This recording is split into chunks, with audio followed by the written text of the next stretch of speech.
कृष्ण हरी जय जय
रूप पाहता लोचनी सुख झाले हो साजनी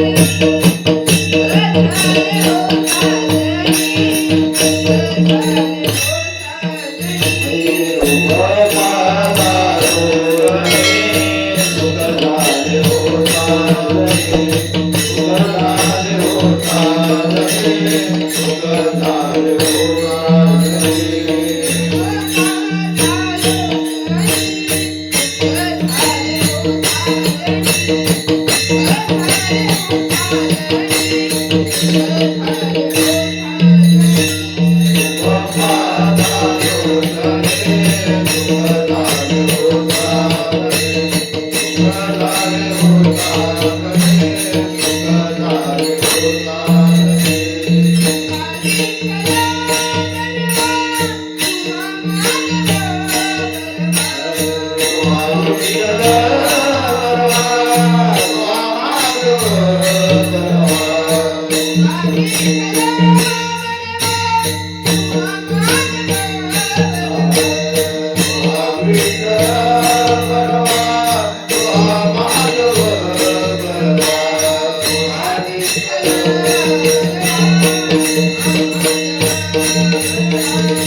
हिची थोर भक्ती आवडते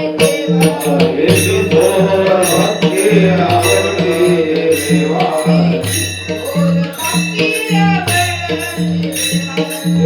थोर भक्ती आवडते देवा कल्पावी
थोर भक्ती आवडते देवा थोर भक्ती आवडते देवा थोर भक्ती आवडते देवा थोर भक्ती आवडते देवा भक्ती आवडते देवा भक्ती आवडते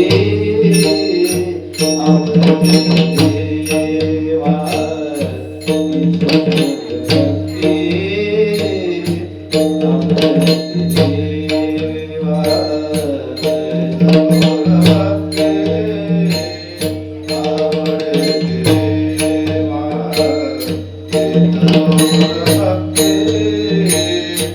आवडते देवा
वक्रतुंड महाकाय सूर्यकोटि समप्रभ निर्विघ्नं कुरु मे देव सर्वकार्येषु सर्वदा गुरुर्ब्रह्मा गुरुर्विष्णु गुरुर्देवो महेश्वरा गुरुर्साक्षात् परब्रह्मा तस्मै श्री गुरवे नमः महायोगपीठे तटे भीमरात्या परं पुण्डरीकाय तातो मुनिन्द्रे समागस्ततिष्ठन्तमानन्दकन्दं परब्रह्मलिङ्गं भजे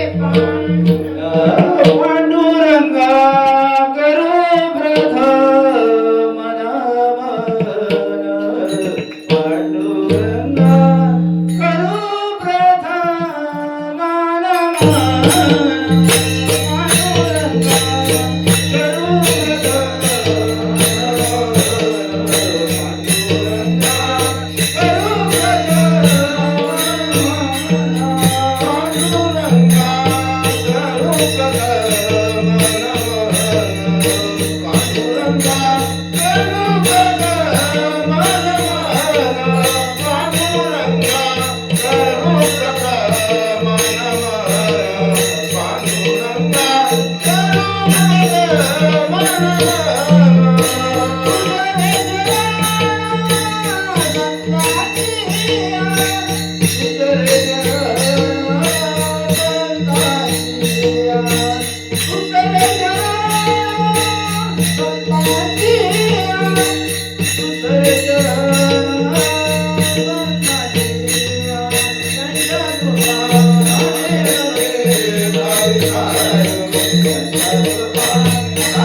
पांडुरंगा करू प्रथम नमन दुसरे चरण संतांचिया ज्यांच्या कृपात अनेक कथेचा विस्तारू बाबाजी सद्गुरु दास तुका अलंकापुरी पुण्यभूमी पवित्र तेथे नांदतो ज्ञानराज सुपात्र दया ठविता महापुण्यराशी नमस्कार माझा श्री गुरु माऊली ज्ञानेश्वरांचे कलावत्न्य जियोदरथावतारं कलंकं तेजो दिखामोदिवक्रं कलानीश पादापनोदाय दक्षं समाधिस्थ मूर्ति भजे ज्ञानदेव ओम नमो ज्ञानेश्वरा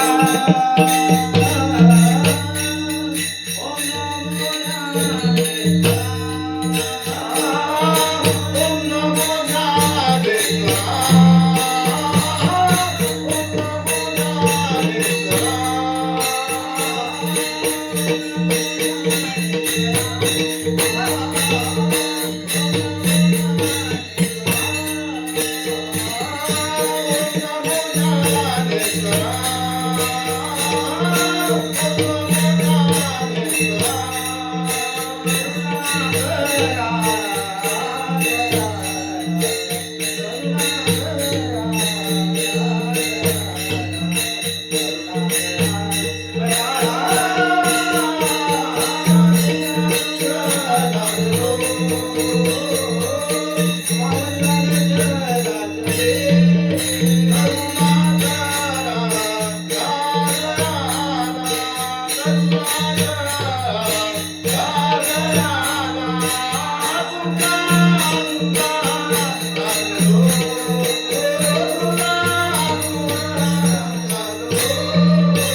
हेची थोर भक्ती आवडते देवा, हेची थोर भक्ती आवडते देवा, संकल्पावे माया संसाराची, ठेविल्यानंते तसेची राहावे, चित्ती असू द्यावे समाधान, वाहिल्या उद्वेग दुःखाची केवळ, भोगणे ते फळ संचितांचे, ठेविल्यानंते तसेची राहावे, चित्ती असू द्यावे समाधान, वाहिल्या उद्वेग दुःखाची केवळ, भोगणे ते फळ संचितांचे, ठेविल्यानंते तसेची राहावे, चित्ती असू द्यावे समाधान, तुका म्हणे घालू दयावरी भार,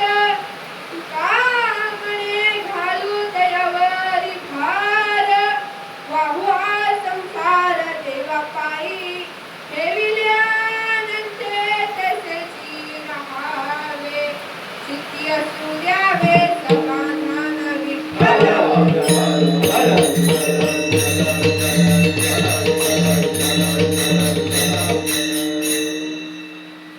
प्रस्तुत प्राप्तस्थळी प्राप्त प्रसंगी कीर्तन रूपी सेवेकरता निवडलेला भंग, वैराग्याचे मूर्तिमंत पुतळे, पाचवा वेद निर्माते, वारकरी संप्रदायाच्या कळस्थानी विराजमान असणारे देहूचे श्री सुप्रसिद्ध संत, जगाचा संसार सुखाचा व्हावा याकरिता स्वतःच्या संसाराची पुरेपूर आहुती देणारे जगत वंदनीय जगतमान्य संत तुकाराम महाराज यांचा चार चरणाचा आणि मनुष्याने भक्ती कशी करावी आणि भक्तीचे महत्त्व सांगणारा भंग तुम्हा मायबाप जनांच्या सेवेसाठी निवडला आहे विठ्ठल.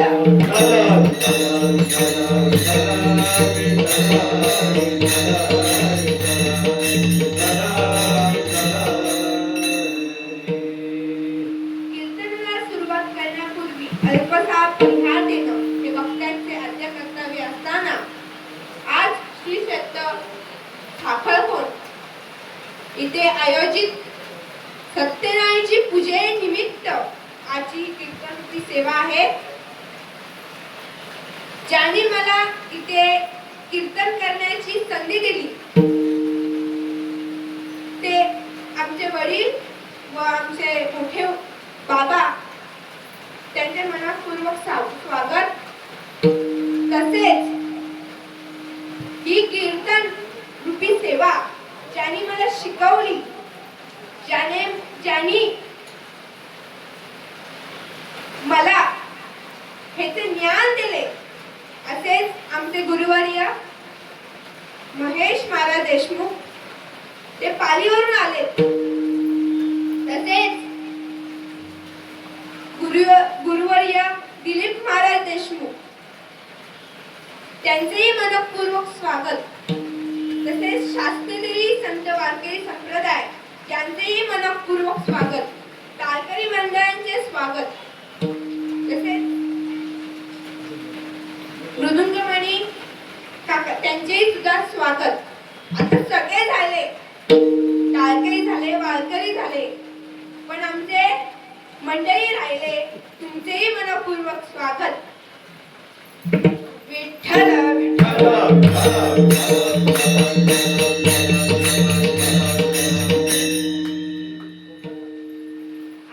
चौदार काकांचे सुद्धा मनपूर्वक स्वागत.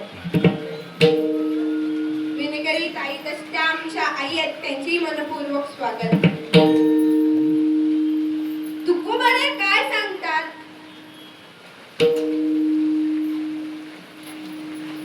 भगवंताला कुठली भक्ती आवडते? भगवंताला कुठली भक्ती आवडते?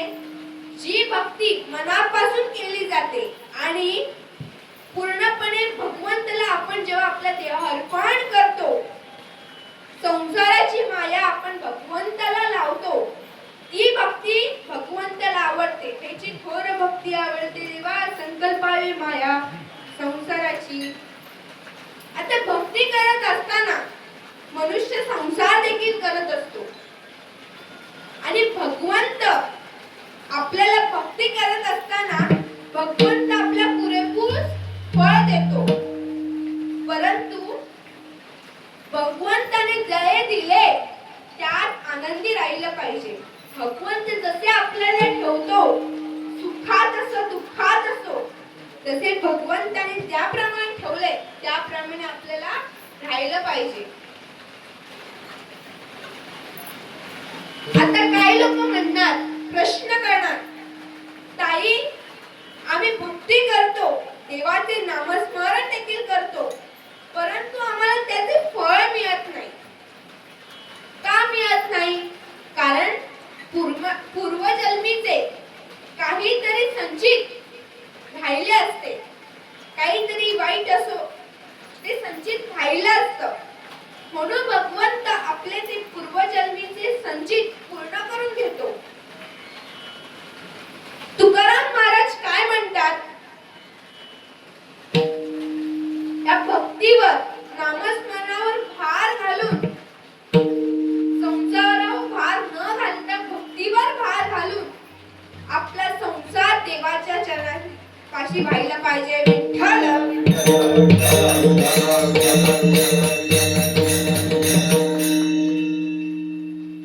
तुकाराम महाराज हे आपले गुरु आहेत, संतांचे देखील गुरु आहेत.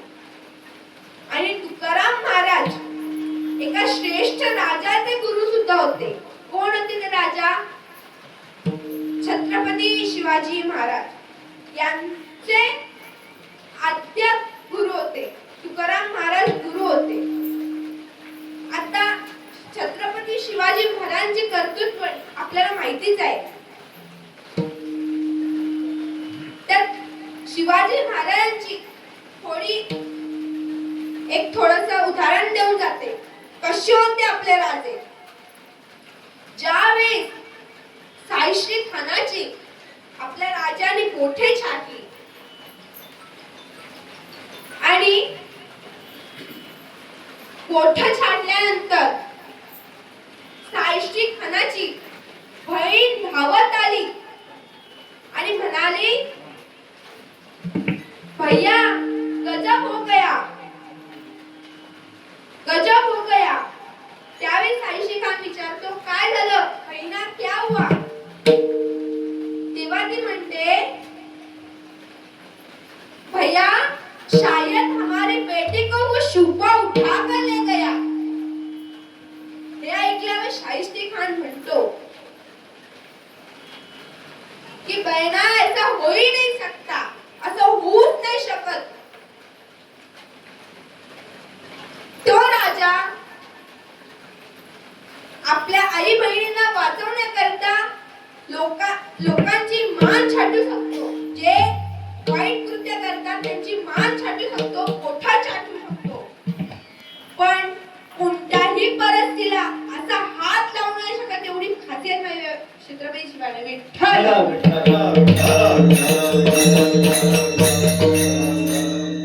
एवढे कर्तृत्ववान राजे आपल्या तुकोबारायांना गुरु मानतात. म्हणजे आपल्या तुकोबारायांचा अधिकार किती मोठा असेल पहा. तुकोबारायांनी काय सांगितलंय? तुम्ही भक्ती करा, भक्ती मनापासून करा, परंतु जो संसाराचा भार आहे, जो संसाराची जी आपण माया करतो, आपण जी माया लावतो, ती माया देवाला लावा, असं तुकाराम महाराज सांगतात. आता काय लोक म्हणणार, मग आम्ही संसार सोडायचा का? सोडायचा का संसार? नाही. कुठलेच संत, कुठलेच गुरु, कुठलेच संत असं सांगत नाही, या भगवंत सांगत नाही की तुम्ही संसार सोडा, संसार करा, नाही म्हणत नाही. परंतु त्या संसाराची जी आसक्ती आहे, जी माया आहे, ती सगळी माया भगवंताला लावावी. विठ्ठल विठ्ठल. आता भक्ती कशी करावी? भगवंताला कशी भक्ती आवडते? आवडे देवाची तो एका प्रकार, नामाचा उच्चार रात्रंदिवस. भगवंताला काय आवडतं? भगवंताला धन नको, संपत्ती नको, काही नको, पैसा नको, दौलत नको. भगवंताला फक्त इतकंच हवंय की तुम्ही मनुष्य जन्मी आलात तर माझी नामस्मरण करा, माझी भक्ती करा. याकरिता भगवंताने आपल्याला हे पाठवलाय. आता संत भक्ती कशी करतात? मनापासून करतात. संतांची भक्ती संतांनी जशी केली, तुकाराम महाराजांची ही जशी भक्ती केली तशी आपण जरी नाही करू शकलो तरी सुद्धा आपण जितकी आपल्याला जमेल, जितके आपल्याला वेळ मिळेल त्या भगवंताचं नामचिंतन केलं पाहिजे. भगवंताने हा देह कशा करता दिलाय? हे दिला देह भजना गोमटा.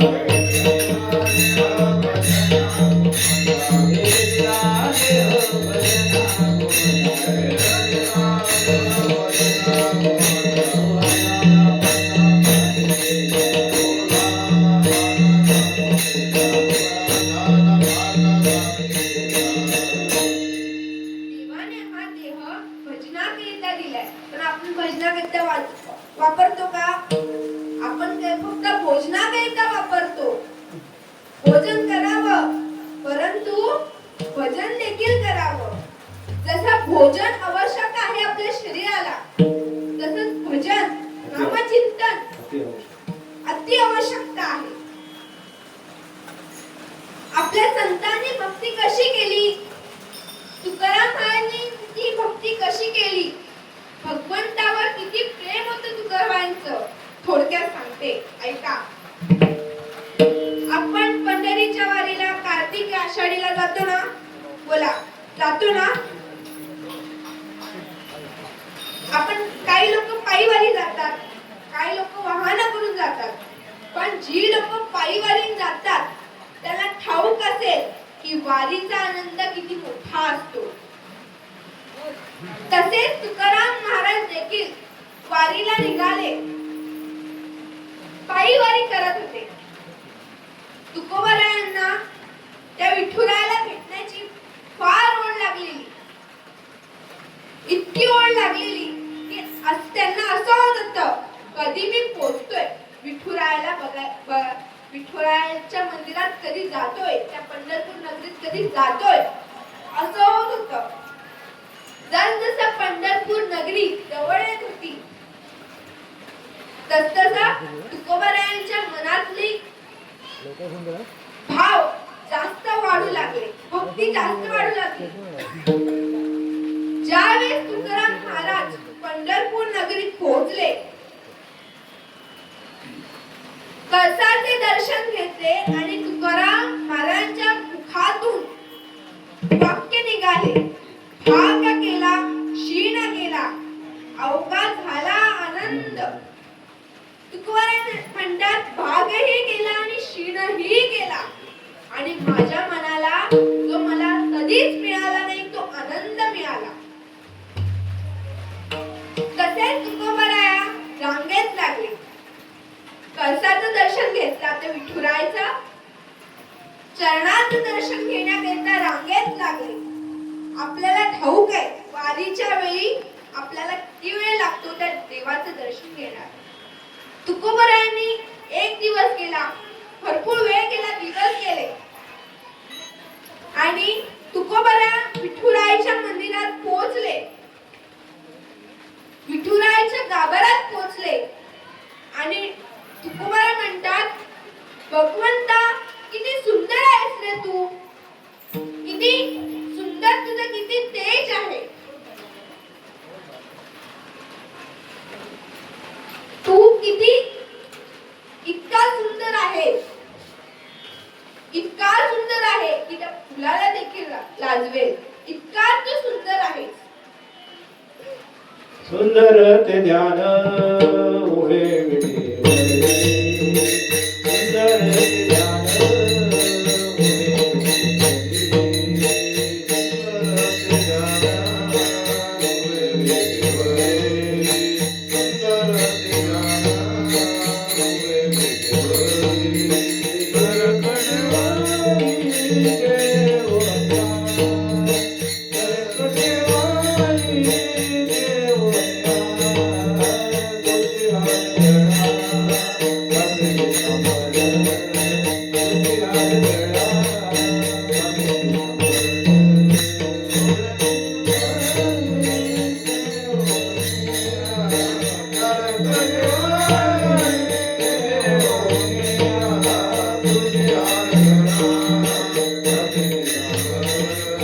तुझी आंधळा आम्ही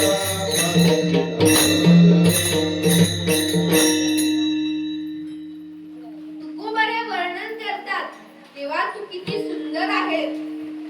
देवाचे वर्णन करतात. बघा तुकोबऱ्यांची एवढी जीवापाड प्रेम आहे तुकोबऱ्यांच्या भगवंतावर. इतकं प्रेम आहे की ते आपला संसार पूर्ण देवाच्या चरणापाशी लीन केला आणि स्वतःला देखील लीन केला. विठ्ठल विठ्ठल. भक्ती किती श्रेष्ठ असते. ज्यावेळेस आपण भक्ती करतो, ज्यावेळेस भगवंताची भक्ती आपण करतो, मनापासून करतो, आपल्याला पुरेपूर भगवंताला आपण लीन करतो, त्यावेळेस आपल्याला कुठलीही चिंता राहत नाही. ना संसाराची ना कुठली अडचणीची. आपण फक्त देवाची भक्ती करतो. करतो का आपण तशी भक्ती? नाही. अशी भक्ती फक्त संतांनी केली. भगवंताचे आपले किती युग झाले? 4 युग झाले. ते 4ही युगात इतके थोर की त्यांचा विश्वास भगवंतावर खूप होता. म्हणजे पुढे जरी यमदूत आले तरी ते फक्त बोलणार, भगवंताची आठवण त्यांना येणार, चिंतन करणार. असा जे भक्त जी दृष्टांत सांगते, गोष्ट सांगते. आपले किती युग आहेत बरं? बोला किती युग आहेत? 4 युग आहेत. कोणते? सत्ययुग, त्रेतायुग, द्वापार युग आणि चालत असलेला कलियुग. तो भक्त प्रल्हादाची ही गोष्ट आहे, कथा, दृष्टांत आहे.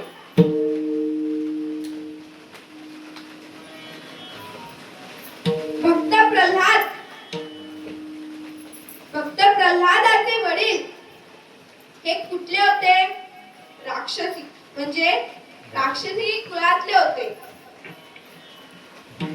आणि त्यांना देवावर अजिबात विश्वास नव्हता. जो मनुष्य भगवंताची भक्ती करेल, नामचिंतन करेल, त्याला तो कठोर शिक्षा द्यायचा. त्याचं असं म्हणणं असायचं की तुम्ही भगवंताची पूजा अर्चना करू नका, माझी करा. मी भगवंता इतका, भगवंतापेक्षा मोठा आहे, असा अहंकार झाला होता त्याला. त्यावेळेस या अहंकाराला, या भक्त प्रल्हादाला भगवंताने जन्माला घातलं की ह्याचा अहंकार निघून जावा, हा राक्षसाचा अंत व्हावा. त्याकरिता भक्त प्रल्हाद जन्माला आले. जन्म झाला त्यांचा. आणि भक्त प्रल्हाद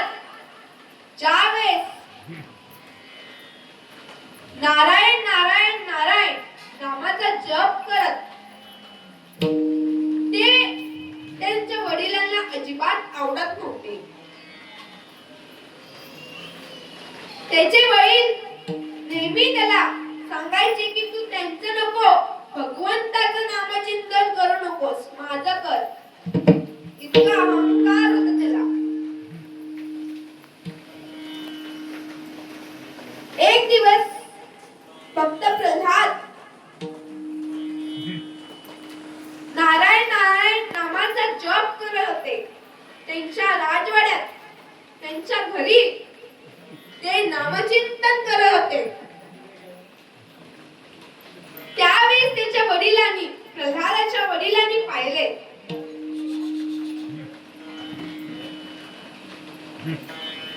त्यांच्या वडील आणि पाहिले आणि तिकडून घरातून रागात आले, प्रल्हादाकडे आले आणि प्रल्हादाला म्हणतात, ए प्रल्हादा, तू काय करतोस? माझ्या राजवाड्यात तू नारायण नामाचा जप का करत आहेस? त्यावेळेस भक्त प्रल्हाद म्हणतात, तुमच्यापेक्षा तो श्रेष्ठ भगवंत आहे.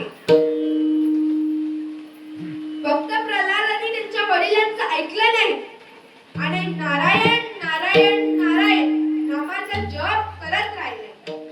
विठ्ठल विठ्ठल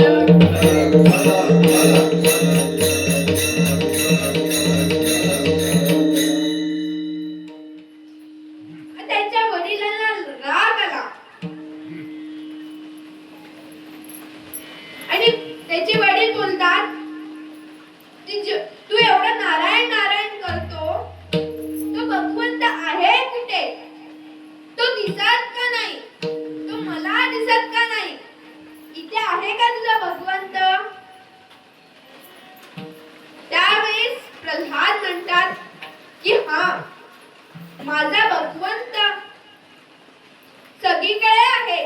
जिथे पाहाल तिथे भगवंत आहे. जिथे तुम्ही श्रद्धेने पाहाल तिथे भगवंत आहे. मग भक्त प्रल्हादाचे वडील म्हणतात, तुझा भगवंत इथे आहे ना? मग ह्या राजवाड्यात आहे? तर हो. मग या लाकडी खांबात देखील तुझा भगवंत आहे? हो. प्रल्हाद म्हणतात, हो. या उत्तराने त्याच्या वडिलांना खूप क्रोध आला, राग आला आणि त्यांनी काय केलं तर त्या लाकडी खांबावर लाथ मारली.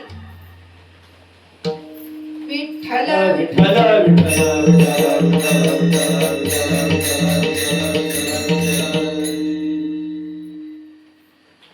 लाकडी खांबावर लाथ मारल्यावर भगवंताने अवतार घेतला. कोणता अवतार घेतला? नरसिंहाचा अवतार घेतला. नारायण भगवंत एकच, पण भगवंताचे रूप अनेक आहेत. भगवंताने नरसिंहाचा अवतार घेतला. त्या खांबातून अवतारले भगवंत आणि त्या भक्त प्रल्हादाच्या वडिलांना आपल्या मांडीवर घेऊन भगवंताने त्यांना मारून टाकले. हे बघा, एवढी भक्ती प्रल्हादची होती. आता प्रल्हादाने त्यांच्या वडिलांचा क्रोध बघून, आता जर तिथे आत्ताची मुलं असती तर आपल्या वडिलांचा क्रोध बघून त्या भगवंताचे नामचिंतन थांबवले असते. हे आताचे युग आहे, पण भक्त प्रल्हाद तसा नव्हता. भक्त प्रल्हादाची जितकी भक्ती होती तितकाच विश्वास देखील होता त्या भगवंतावर. आता भक्ती म्हटली की विश्वास देखील आला पाहिजे. जर भगवंतावर विश्वास नसेल तर त्या भक्तीचा काहीच उपयोग नाही. भगवंतावर श्रद्धा देखील असली पाहिजे, भक्ती देखील असली पाहिजे आणि विश्वास देखील असला पाहिजे. जर भगवंतावर विश्वास नसेल तर आपला जे आपण तप करतो, जे आपण पूजा करतो त्याचा काही उपयोग नाही. भक्ती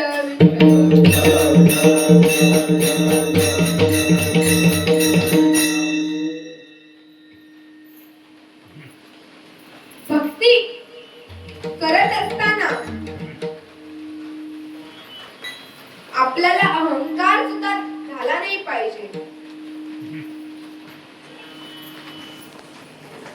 ना. असं वाटलं काय पाहिजे की मी जी भक्ती करतो ती सगळ्यात मोठी भक्ती आहे असं मुळीच वाटलं नाही पाहिजे. कारण का जर मनुष्याला अहंकार झाला तर त्या भक्तीचा त्या श्रद्धेचा अजिबात उपयोग नाही. अहंकार झाला, अहंकार झाला,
मनुष्याला अहंकार झाला तर तो मनुष्य वाया जातो.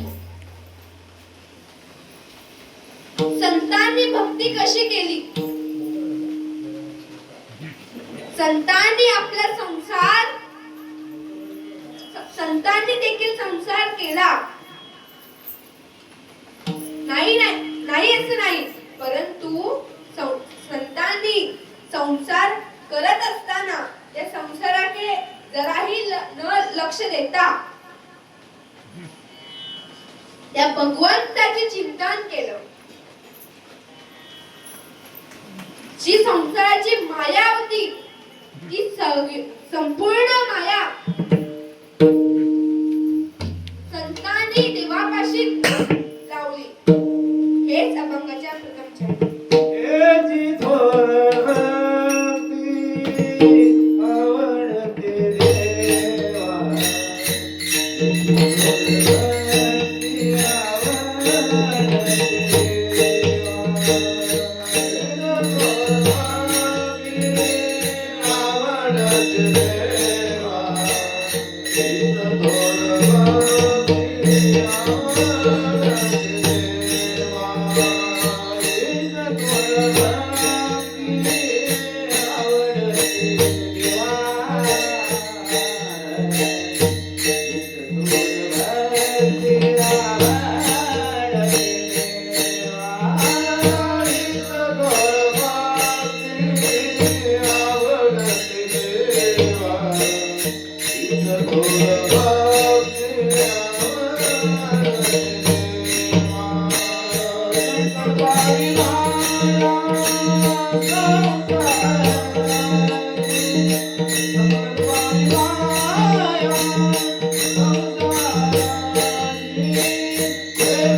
Yeah.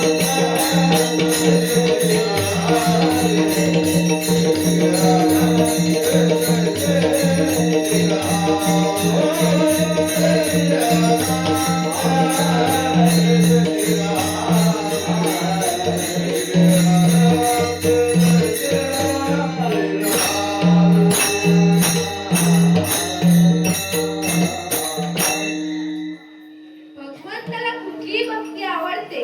जी भक्ती संतांनी केली ती भक्ती आवडते. आता संतांनी जी भक्ती केली पण देवाने त्यांना कोणताच फळ दिलं नाही का? तर नाही. भगवंताने संतांना तुकोबरायांना तेवढंच फळ दिलं जेवढं त्यांनी भक्ती केली. भगवंत आपल्याला देखील देतो परंतु आपण भगवंताची भक्ती केली पाहिजे. काही लोक म्हणतात करतो आम्ही भक्ती, आम्ही करणार भक्ती, पण भगवंताने आम्हाला तितकंच दिलं पाहिजे. भगवंत देतो देखील, भगवंत देत नाही असे नाही. जशी भक्ती कराल तसे भगवंत देतो, पण भगवंताने दिल्याप्रमाणे आपल्याला त्याप्रमाणे राहिलं पाहिजे. जर भगवंताने दुःख दिला देऊ द्या, सुख दिलं देऊ द्या, अडचणी दिल्या ते देखील देऊ द्या, परंतु आपण समाधानी राहिलं पाहिजे. जास्त हवा हवा असा शब्द आला नाही पाहिजे. ज्याप्रमाणे भगवंत देतो त्याप्रमाणे राहिलं पाहिजे, आनंदात राहिलं पाहिजे. आता काही लोक असे असतात, आपण भगवंताकडे पैसा मागतो, धनही मागतो, दौलतही मागतो, पण आपण सुखी राहतो का त्याच्यात? आता भगवंत देतो म्हटलं अजून हवं अजून हवं असं भगवंताला मागणी करतो. असाच एक दृष्टांत आहे. एका गावात एक कुटुंब असतं,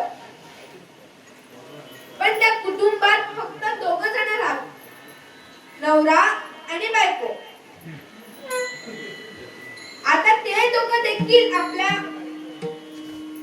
आपल्याला जे नाव ठेवतात, ज्यावेळेस आपण जन्मतो त्यावेळेस नाव ठेवतात, त्या नावावर ते दोघंही समाधानी नव्हते. त्यांच्या मनात समाधान नव्हते. मग त्यांनी काय विचार केला की आपण आपले नाव बदलूया. जसं आताच्या कलियुगात निकनेम असं नाव लागलंय. काय? निकनेम, टोपण नाव. तसंच त्यांनी देखील विचार केला की आपण पण आपलं टोपण नाव ठेवूया. ते समाधानी नव्हते. मग ते नाव काय ठेवतात? तर त्या बायकोचं नाव ठेवतात जिलेबी आणि आपलं नाव ठेवतात, स्वतःचं नाव ठेवतो लाडू. आता ते दोघं देखील आपल्यासारखे शेतकरी, आपल्यासारखे काम करू लागले, काम करत शेतात. मग त्यांनी ठरवलं आता ही आपली नावं. आता आपण नाव ठेवलं, मग आपल्या पहिल्यांचं नाव का बदलू नये? म्हणून त्या दोन्ही पहिल्यांचं नाव त्यांनी बदललं. एकाचं नाव ठेवलं चालू आणि एकाचं नाव ठेवलं पाहुणा. आता हा लाडू, आपण पण आता लाडू आणि जिलेबी म्हणायचं. हा लाडू आपल्यासारखा निघाला शेतात काम करायला. सकाळी निघाला, सकाळी शेतात काम करू लागला. त्या दोन्ही बैलांना दिलं.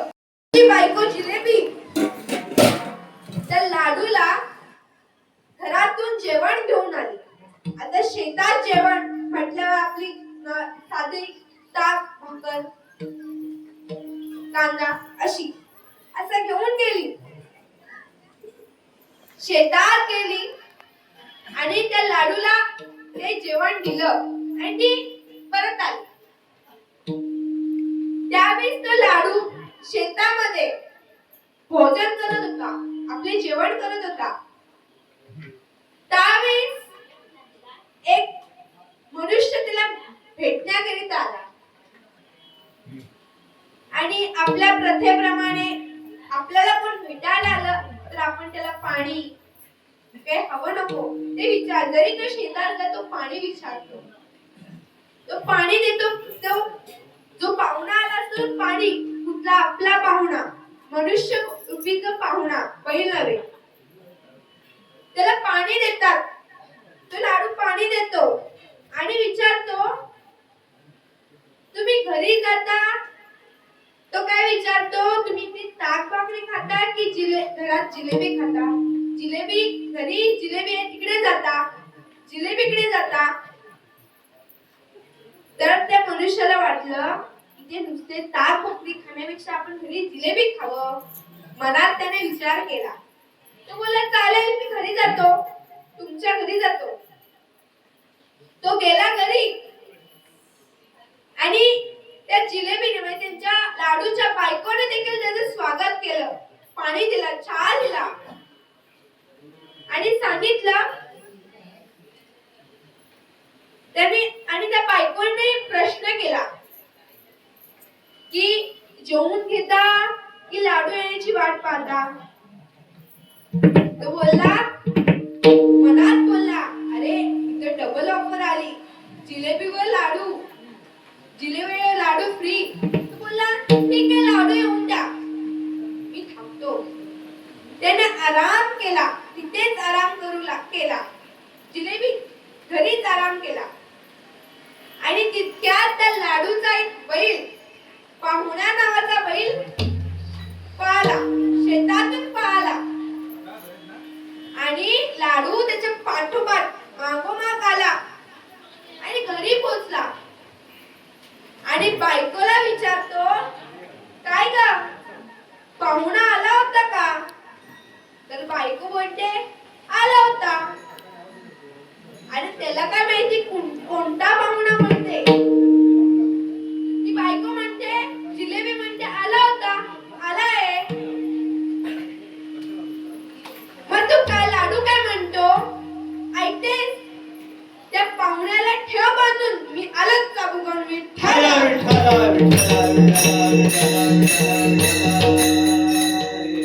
बघा त्या पाहुण्याला वाटलं, मनुष्यरूपी पाहुण्याला वाटलं आता आपल्याला चाबूकनी मारणार. पण ह्याला काय माहिती की चाबूक कुठला आणि पाहुणा कुठला. बघा मनुष्याने जर अतिलोभ केला तर त्याचा कुठे ना कुठेतरी नाश होतोच. म्हणून मनुष्याने जीवनात लोभ करू नये. जर त्या पाहुण्याने असं केलं नसतं तो घरी लोभाने आला नसता, ते दिलं की खाल्लं असतं, त्याला हे वाटलं असतं का. म्हणून मनुष्याने जसं भगवंत आपल्याला ठेवतो त्याप्रमाणे राहिलं पाहिजे. भक्ताच्या दिव्याच्या अनंते कैसे राहावे.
कैसे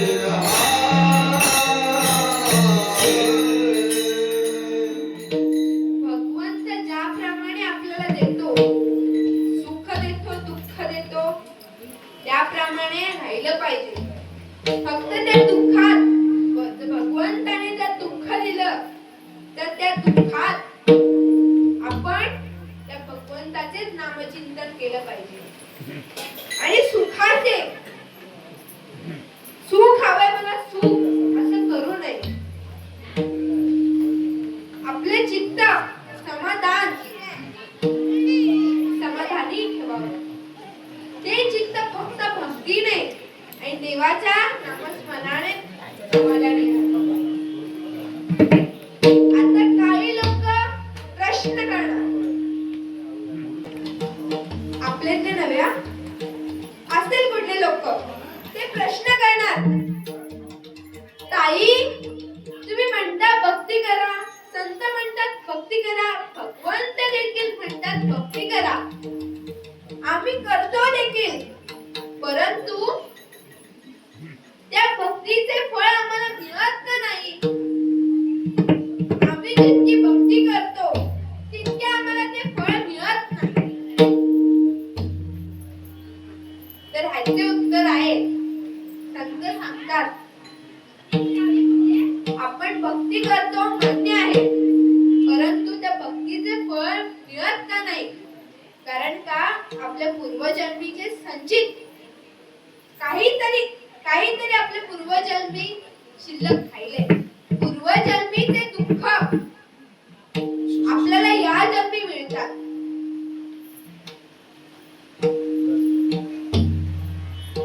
जे आपण गेल्या जन्मी जरी चांगले कर्म केले तरी आपण वाईट कर्म देखील केले, पाप देखील केले. पाप हे ठरून केलं जातं, पण पुण्य हे ठरून केलं जात नाही. पाप आपण जरी निश्चय केला की पाप करायचा नाही, तरी पण जर आपल्या पायाखाली एखादी चुकून मुंगी देखील मेली, ही देखील आपलं पाप आहे. मच्छर देखील मेली तरी ते पाप आहे, कारण का तो जीवाला आपण मारलंय म्हटल्यावर ते पाप आहे. मग ते पूर्वजन्मीचे जे संचित, जे वाईट संचित राहिलं असतं, त्या संचितामुळे आपल्याला भगवंत फळ मिळत नाही, भगवंताच्या भक्तीचे फळ मिळत नाही. जोपर्यंत ते संचित पूर्ण होत नाही, भगवंताला हवे तसे गेल्या जन्मीचे पाप पूर्णपणे मिटत नाही, तोपर्यंत आपल्या जीवनात थोडे तरी दुःख येणार. भगवंताला देखील त्यांचे संचित चुकले नाही. वाणीला उद्वेग दुःखाची केवळ भोगळे ते फळ संचितांचे. तुकाराम महाराज म्हणतात, जे तुम्ही गेल्या जन्मी केलंय, जे तुम्ही कमावलंय, त्याचे संचित तुम्हाला दुसऱ्या जन्मी. आता तुम्हाला रामायणाचे काळ होते, त्यांचे संचित सांगते. आपल्याला दशरथ राजा माहिती आहे ना, सगळ्यांना ठाऊक आहे ना. राम प्रभू बोला, तुम्ही बोललात तर मी बोलणार, नाहीतर आपण विठ्ठला विठ्ठला करून संपलं. बोला, राम प्रभू माहिती आहेत ना. त्यांचे वडील कोण? दशरथ राजा. त्या दशरथ राजांचे देखील संचित कुठेतरी वाईट होते, चांगले नव्हते. त्यामुळे त्यांना किती विवाह करायला लागले? 3. का? कारण का त्यांना कोणतेही संतान नव्हतं. मग दशरथ राजांचे संचित काय? दशरथ राजा काय करतात? त्यांचे जे संचित आहे ते पूर्ण करण्यासाठी, घालवण्यासाठी देवा प्रभूची, भगवंताची याचना करतात, नामस्मरण करतात. जशी आपण आपल्या जीवनाला या मानवी देहात असताना जर आपल्याला कुठले दुःख आले ते जात नसताना आपण काय करतो शांती घालतो ना की काहीतरी चुकलं असेल तर ते शांतीत निघून जाईल. त्याप्रमाणे दशरथ राजाने मोठा यज्ञ ठेवला. ते यज्ञात भगवंताचे नामचिंतन सतत करू लागले आणि त्यामुळे त्यांच्या भक्तीमुळे त्यांचे संचित निघून गेले. त्याला संतान प्राप्त झाले. किती झाले? 4 संतान प्राप्त झाले. आता दशरथ राजाच्या पत्न्या किती? 3. बरोबर. कोणत्या? कौशल्या माता, कैकेयी माता आणि सुभद्रा माता, सुमित्रा. कैकेयी मातेला राम प्रभू झाले. नाही, सॉरी. कौशल्य मातेला राम प्रभू झाले, कैकेयीला भरत राजा झाले आणि सुमित्रेला लक्ष्मण आणि शत्रुघ्न असे 4 संतान प्राप्त झाले. आता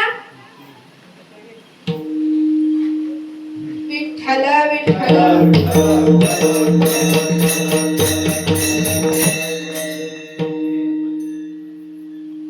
आता रामप्रभू मोठे म्हटल्यावर दशरथ राजानंतर त्या राजगादीवर अधिकार कोणाचा आला? तर रामप्रभूंचा आला. रामप्रभूंचा अधिकार आला, परंतु कौशल्य मातेला वाटले, कौशल्य मातेला नाही, कैकेयी मातेला वाटले, कैकेयी मातेने स्वतःहून रामप्रभूंना त्रास दिला नाही, तर कैकेयी मातेची जी दासी होती तिने कैकेयी मातेला रामप्रभूंबद्दल काही वाईट सांगितलं की आता रामप्रभू जर राजगादीवर बसले तर भरत राजाला, तुमच्या पुत्राला ती राजगादी मिळणार नाही.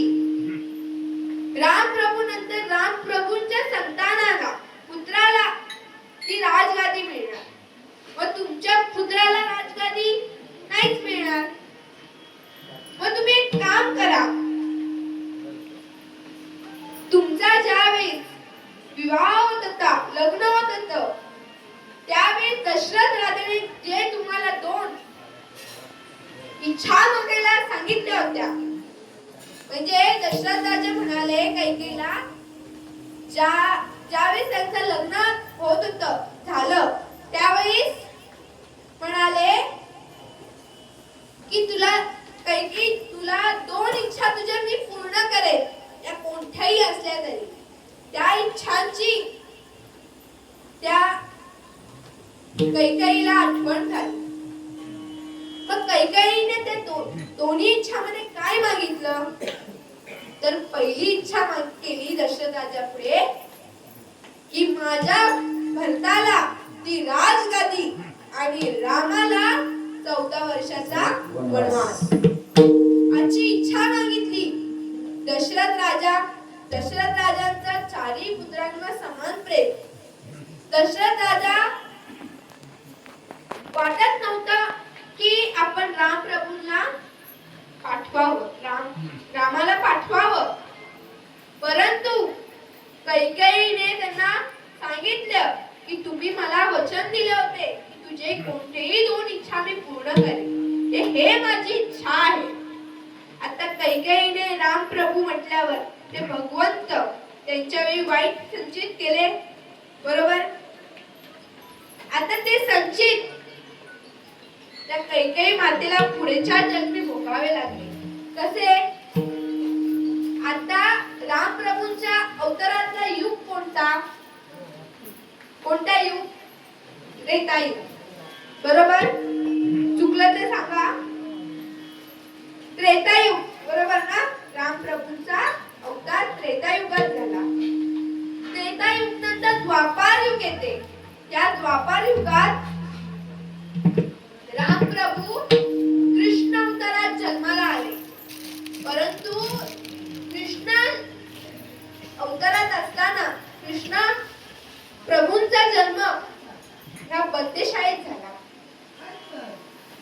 त्यांच्या मातेला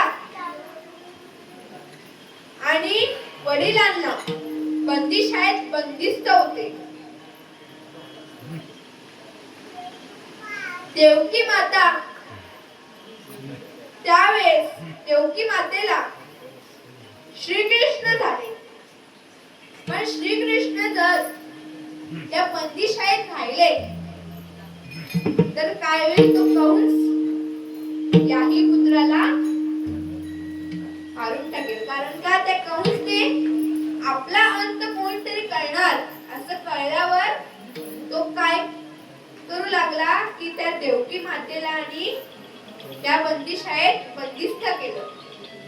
पण कृष्ण प्रभूंनी लीला रचली आणि कृष्ण प्रभू यशोदा मातेकडे यशोदे मातेच्या घरी गेले. आता श्रीकृष्ण तिथेच मोठे झाले. पण देवकी माता अजून देखील त्या बंदशाळेत होती. कंसाचा अंत केला श्रीकृष्णाने, परंतु तरी देखील देवकी माता आणि त्या बंदीशाळेत होते.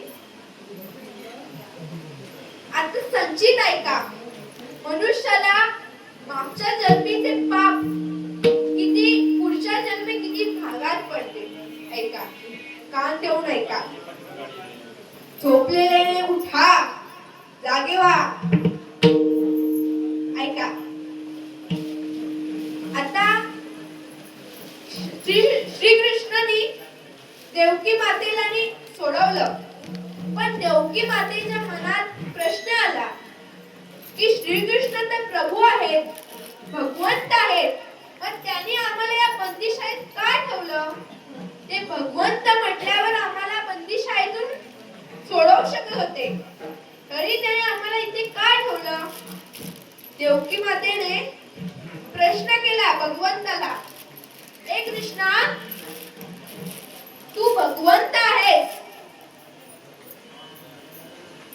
तू या जगाचा निर्माता आहेस, मग तू आम्हाला या बंदीशाळेत का म्हणून ठेवलंस? तू आम्हाला सोडवू शकत होतास ना? त्यावेळी श्रीकृष्णाने गोड उत्तर दिलं, पहा मनुष्याचे संचित कसे असते. श्रीकृष्ण म्हणाले, माते, हे तू बोलतेस ते बरोबर आहे, मी भगवंत आहे, परंतु जरी भगवंत असलो तरी तुझे संचित हे तुला पूर्ण करावे लागणार. मी तुझ्या संचिताच्या आड येऊ शकत नाही. जे तू पाप केलेस त्याचे तुला भोगावे लागणार. तेव्हा ती विचारते, मी कोणते पाप केले? तेव्हा भगवंत म्हणतात, श्रीकृष्ण म्हणतात, ज्यावेळेस मी राम अवतारात होतो त्यावेळेस तू भरताला गादी आणि मला वनवास 14 वर्षाचा वनवास दिलास. हे तुझे वाईट संचित झाले. त्यामुळे त्या संचिताचे फळ तुला ह्या जन्मी हा बंदीशाळेत 12 वर्ष भोगावे लागले. विठ्ठल विठ्ठल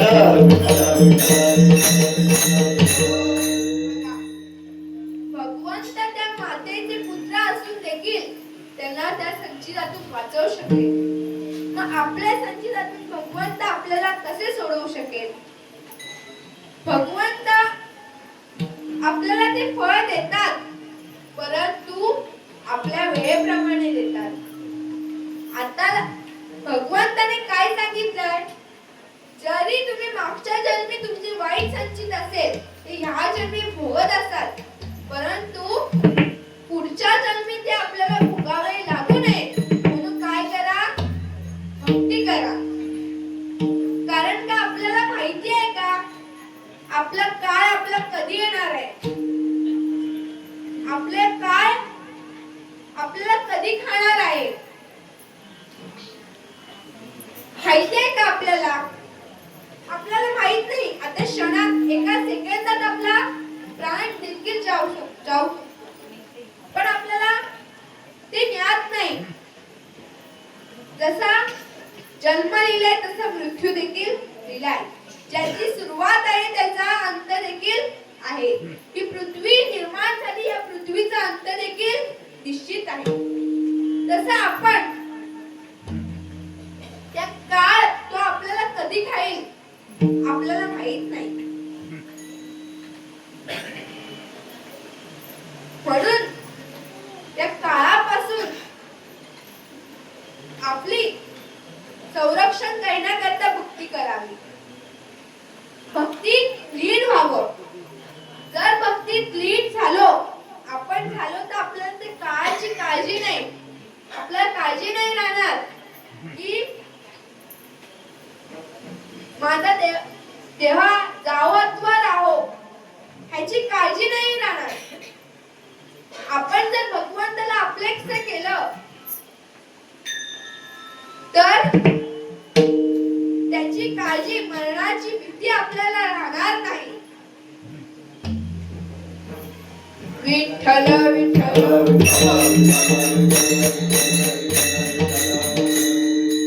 म्हणून ह्या जन्मी आपण एवढीच भक्ती भगवंताची केली पाहिजे. आता आपण भगवंताचं थोडंसं नामचिंतन करूया. सगळ्यांनी हात वर करा, एकाचा हात पण खाली नाही, दोन्ही हात वर. एक टाळी, एक नाम, मनापासून विठ्ठोबा रघुनाथ.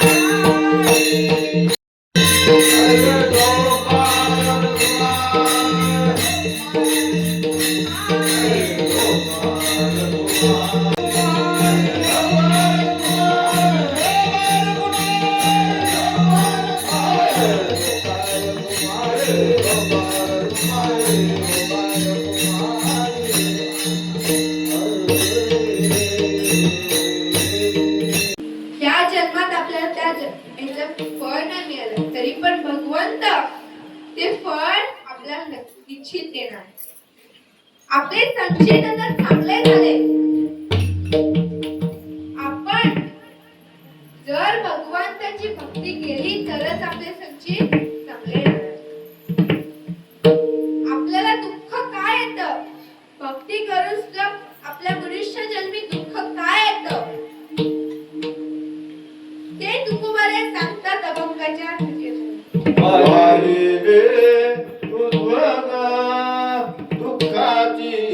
केवळ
बोला की जय श्रीराम.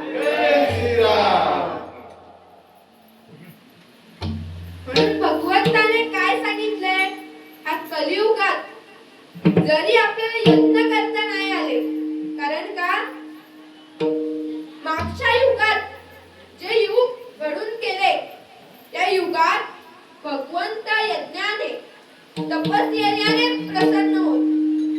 परंतु या कलियुगात हे कलियुग, हा कलियुगात संसार देखील आहे. म्हणून संतान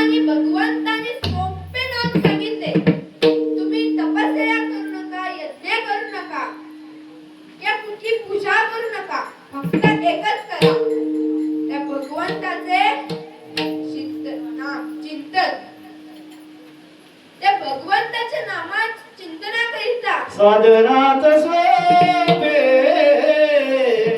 नाम हे केवळ साधनात सोपे नाम हे केवळ साधनात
आपल्याला सोपे साधन दिले. फक्त काय करायचं? मुखाने नामचिंतन. ते नामचिंतन कधीही करू शकता. उठता, बसता, पिढे, झोपता, खाता, पिता. पुरुष मंडळी कामाला जातात त्यावेळेस त्यांच्या कामावर देखील ते नामचिंतन करू शकतात. महिला, आता काही महिला देखील कामाला जातात तेही करू शकतात. पण काही महिला घरी जेवण बनवत असताना जर नामचिंतन केले त्याचा नामाचा गोडवा देखील त्या भोजनात त्या जेवणात उतरतो. जर आपण महिलांनी जर ते भोजन बनवत असताना एखाद्याला वाईट बोलले तर ते भोजन गोड होईल का? सांगा. पण जर त्या भगवंताचे नामचिंतन केले तर ते नक्कीच गोड लागणार. आपले पुण्य घडेलच, परंतु त्या जेवणात त्या भोजनात देखील ते पुण्य ते ग्रहण करतील. त्यांना थोडा तरी लाभ नक्कीच होईल. म्हणून भगवंताचे नामचिंतन करण्याकरता आपल्याला वेळ काढावा लागत नाही. आपण ते कधीही करू शकतो, पण ते केलं पाहिजे, मनापासून केलं पाहिजे. या कलियुगात मनुष्य भजन कीर्तन नामस्मरण करतात, भगवंता समोर बसून करत असतात. पण काही लोक असे आहेत की त्यांचा जरी ते भगवंताच्या समोर बसले असतील तरी त्यांचे मन विचलित असते, स्थिर नसते, भगवंताकडे स्थिर नसते. जर एखादा मनुष्य भगवंतासमोर बसला आहे, नामस्मरणाकरिता बसला आहे, त्याच्या मनात काय येतंय? आज भाजी कुठली आहे? आज डाळ कशी आहे? कोणती आहे? आज गोडाधोडाचं काय आहे? हे भगवंताच्या समोर भगवंत मूर्तीत नाहीयेत, पण भगवंत प्रत्येक जीवात आहे. मग भगवंताच्या ज्यावेळेस भगवंताचं नामस्मरण करतो त्यावेळेस आपले चित्त देखील त्या भगवंताच्या नामस्मरणात असलं पाहिजे. चित्त नाही नामे धरिते व्यर्थ, चित्त नाही नामे धरिते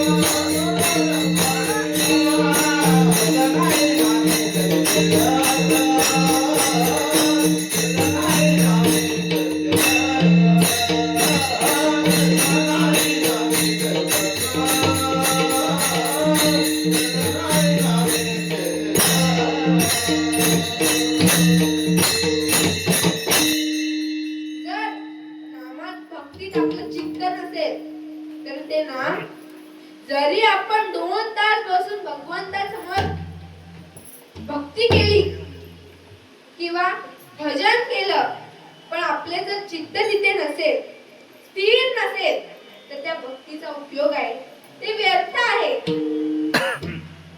सगळे ते व्यर्थ आहे जर पहिला मला उत्तर द्या जर भाजीत मीठ नसेल तर ती भाजी कशी लागेल चांगली लागणार नाही मग जसं त्या भाजीत मीठ असावं लागतं तसंच आपल्या भक्तीत चित्त भगवंतावर विश्वास देखील असावा लागतो तरच तो परमात्मा तरच ती भक्ती कुठेतरी आपल्याला उपयोगी पडते ती वाया जात नाही पण ती उपयोगी नक्कीच पडते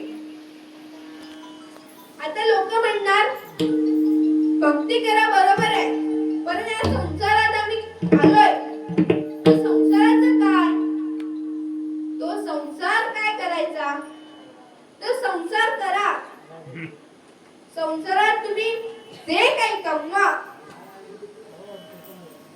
परंतु त्या संसाराची चिंता करू नका आणि संसारावर भार घालण्यापेक्षा त्या भक्तीवर भार घालावा तरच ती भक्ती कामी येईल जर शाळेत जाणाऱ्या मुलांनी अभ्यासावर भार घातला तरच त्यांना पेपर सोपा जाईल जर नाही घातला तर आईला घरी सांगत येणार आई पेपर चांगला गेला नाही का कारण का आपण चित्त नाही ठेवलं जर भक्तीला चित्त ठेवलं तर भगवंताने या कलियुगात आपल्याला एक परीक्षा एक पेपर देऊन पाठवलाय की तुम्ही फक्त आणि फक्त भक्ती करा जे काही करताय ते करा परंतु ते भक्ती करा भक्ती केलात तर तुम्हाला चांगले गुण मिळतील चांगले मार्क मिळतील भगवंत चांगले फळ देईल आपल्याला म्हणून काय करायचं ते संसारात आहात राहा परंतु जो संसाराचा भार आहे जो आपण संसारावर जो भार टाकलाय तो भक्तीवर टाका हेच तुकोबारा सांगतात शेवटचे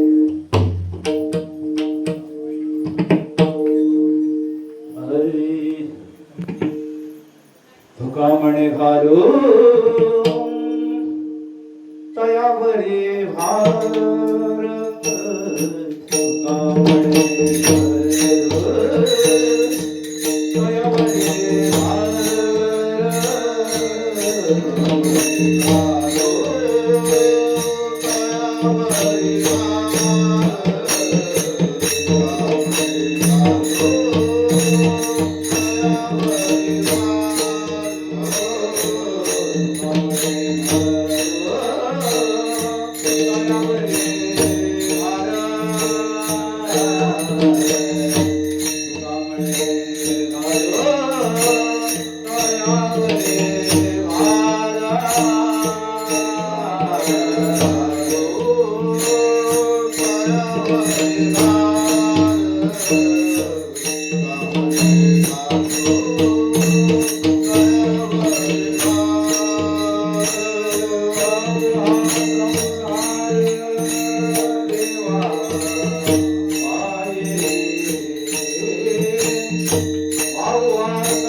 Ah